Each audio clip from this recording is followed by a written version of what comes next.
Lama tak terdengar kabarnya, David Albert alias David Noah baru saja dilaporkan ke polisi atas dugaan penipuan dan penggelapan uang. Tak sedikit, nominal uang yang dibawa kabur oleh David jumlahnya mencapai lebih dari 1 miliar rupiah.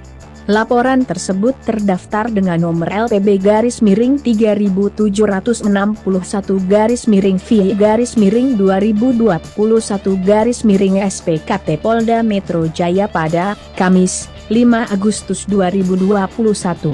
Orang yang melaporkan David Noah adalah perempuan bernama Lina Yunita yang kabarnya adalah teman Seng ke Ibu Ardis.